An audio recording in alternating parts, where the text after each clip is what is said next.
Hello and welcome to Spirit Touched. We're going to talk about the fact that Jesus calls.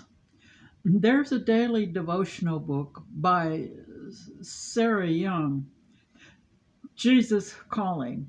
I read from it every morning. Now, let's take a look at two hymns from the 1880s about that very thing. Number one is Softly and Tenderly, because that's how he calls. It's based on Mark 2:17. He calls us. He is on the portals waiting and watching for us, asking us to come home. He knows we are weary, so he earnestly calls, "Oh, sinner, come home."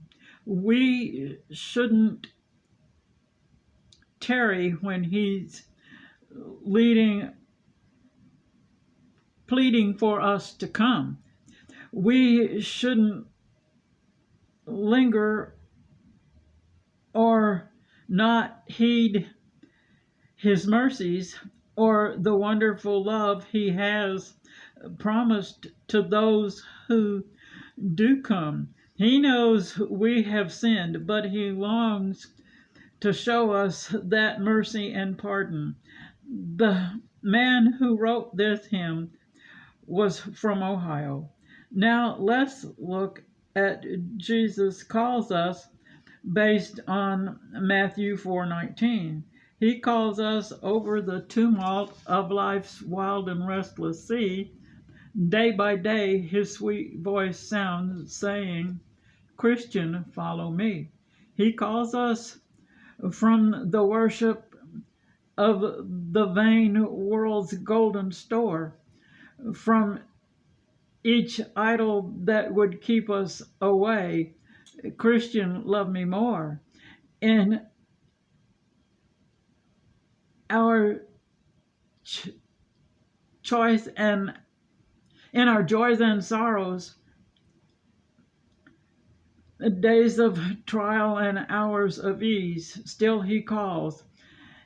In cares and pleasures, "Christian, love me more than these." Jesus calls us,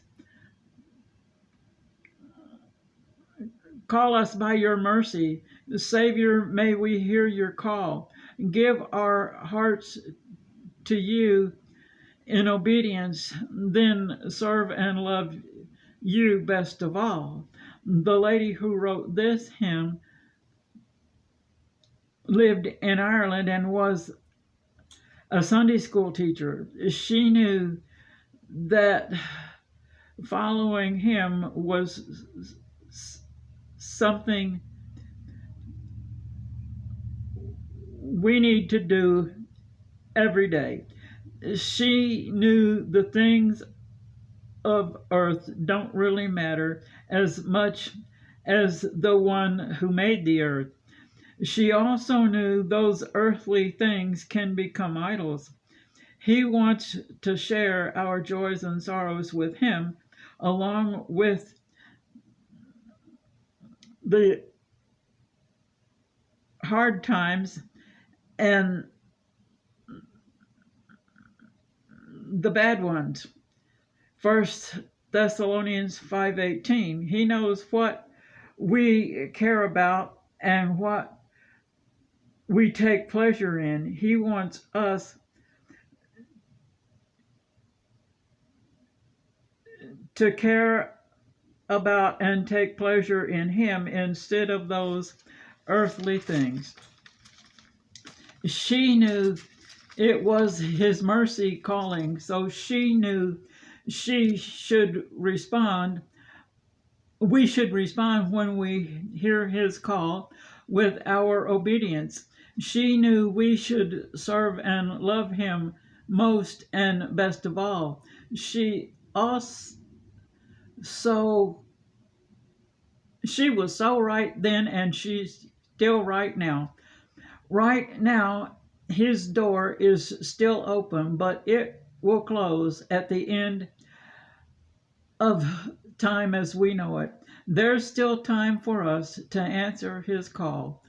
Let your answer be yes, Lord, so that you can go home when he makes that final call.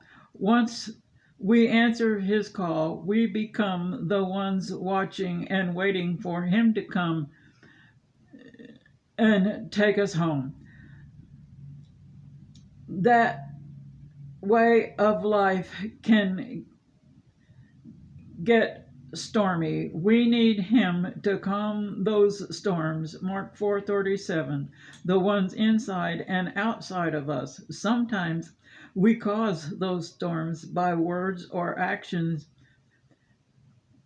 In Psalm 127, David knew it only takes a whisper from God to calm our storms. When Jesus says, "Peace, be still," it not only calls the way that he made it calm,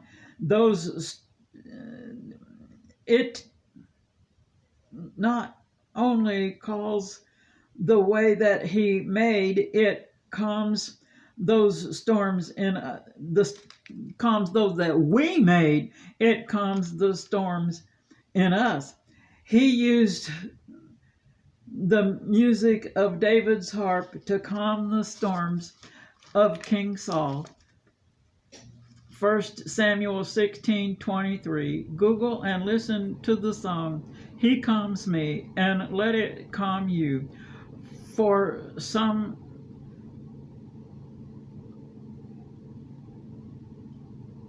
holding and petting an animal calms their blood pressure right down. He always answers when we call him. Shouldn't we do the same when he calls us? He's never too busy to take our call. There's no call waiting with him.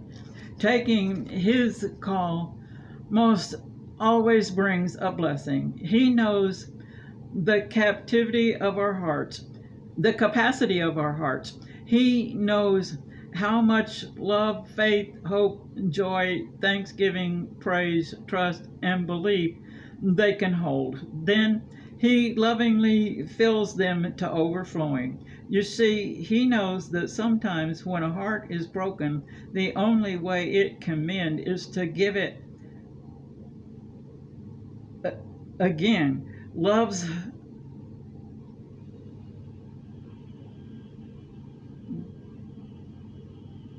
is God's mending glue. Believing is the key. The pure love has a lot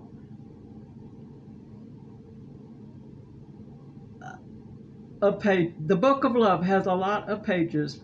Don't be afraid to turn the next one and see what Jesus has to say. Jesus does most of the calling. The really sad thing is, most people only call on him when they are in trouble. Why is that? It's one thing to know Jesus in your head, it's another to know him in your heart and practice him. There's a difference. If you don't know him in your heart and practice him, then you really don't know him. It's time to get him out of your head and into your heart and start practicing him.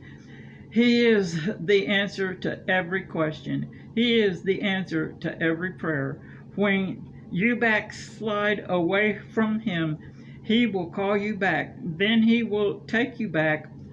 All you have to do is call out his name, and he will come running to you with his arms open wide. Luke 15:20. Google the Stevie Wonder song, "You've Got a Friend." That friend is Jesus. And case you're wondering, his phone number is Jeremiah 33:3. Stay tuned in so you don't miss 1 Kings 19:12.